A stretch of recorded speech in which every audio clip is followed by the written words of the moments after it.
Hello, good afternoon, students. On that day, I have completed the de Broglie equation. So, in de Broglie equations, one review I am going to give you. In de Broglie equations, it is said to be lambda is equals to h over mb. Okay, h is a Planck's constant, m is a momentum, and v is the velocity. So, by this, we have to find out the numericals also. Next, we are talking about Heisenberg uncertainty principle. In a Heisenberg uncertainty principles, we are saying this: it is not possible to measure simultaneously both the position and momentum. In this one, they are saying means it is not possible that we measure both the things of a microscopic particle with absolute accuracy. Accuracy may be more or may be less. It not be same, exact it not be. As we are talking about mathematical, in a mathematical portion it is delta x into delta p, and it is greater equals to h upon 4 lambda. Delta x is the uncertainty in position, p is the uncertainty in momentum, and this sign means the product of x and delta p. It can be either greater than or equal to h over 4 pi. It can never be less than h upon 4 pi. What it is not less? Delta x and delta p. Next, uncertainty means, this is very important. If delta x is small, what is the meaning of the delta x? Means position. The position of the particle is measured accurately if delta x is small. If delta p is large, there would be a large uncertainty in its momentum.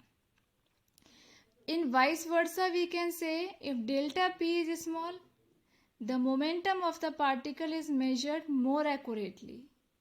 If delta x would be large, that is, there would be large uncertainty with regard to the position of the particle.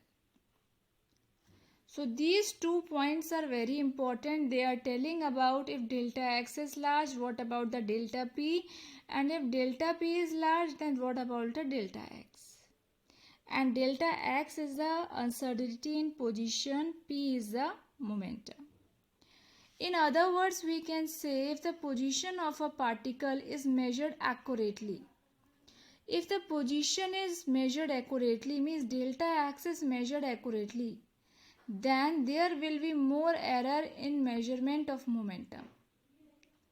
If x is measured accurately, then momentum, when we measure, they came as more errors. More errors are coming.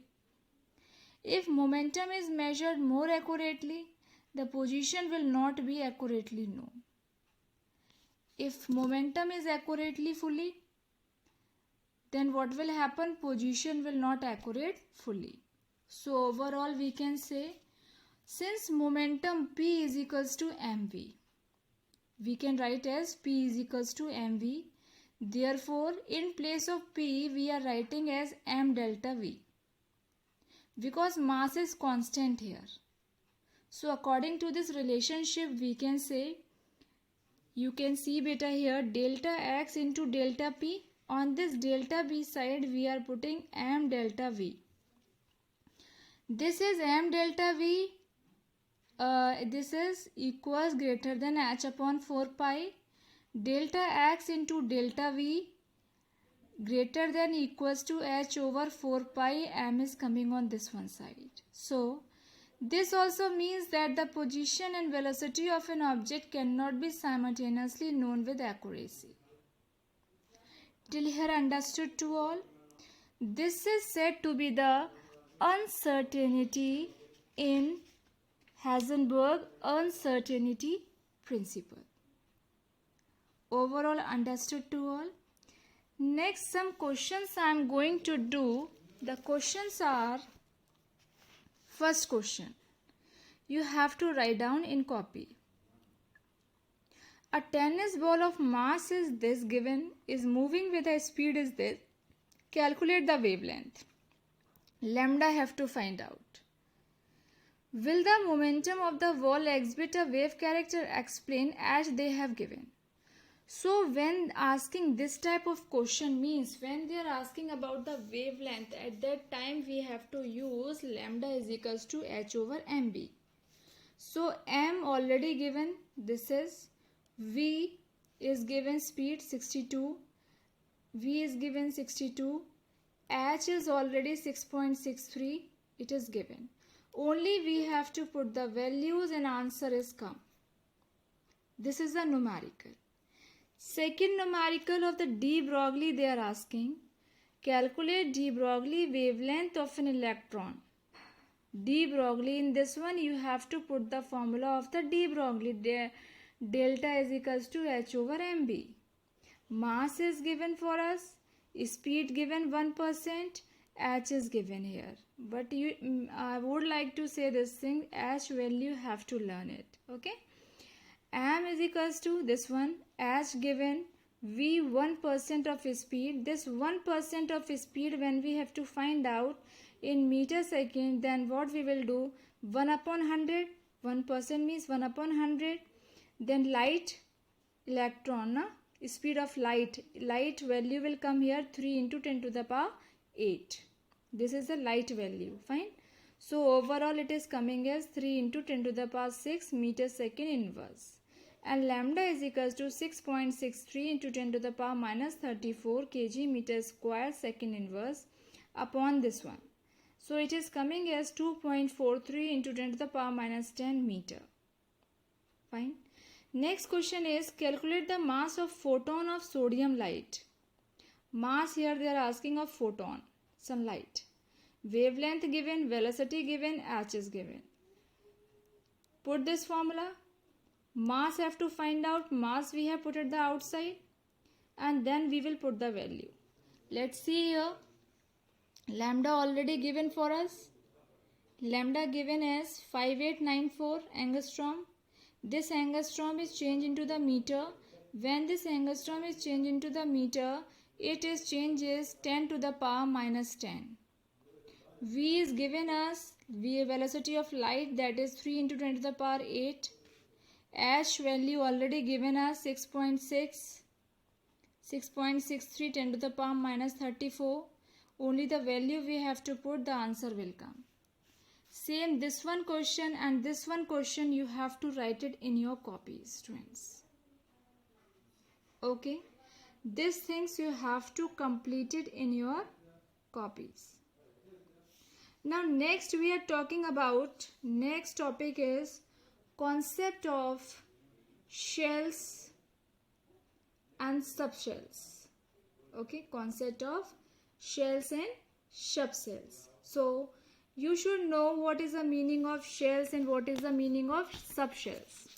I'm going to tell you one review I am giving to you which we have studied in the 9th standard. Let's see here. I will write something. You should see cells and subcells. 1, 2, 3 and 4. This is the fourth one. Okay.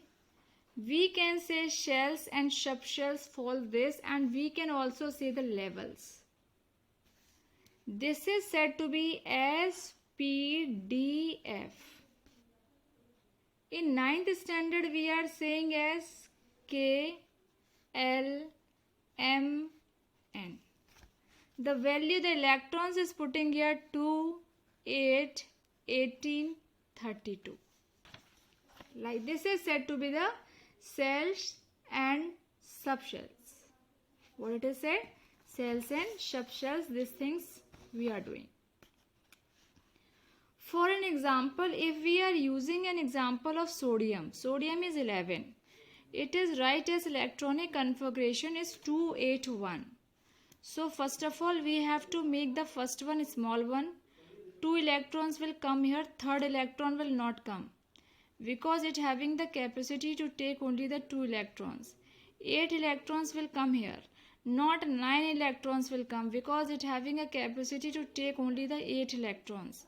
And in a third one, the 1 electron will come here. But here how many electrons? More electrons will also come here. How many? 18 came here, but only 1 is left, so here 1. Now next we can take an example of chlorine, that is 17.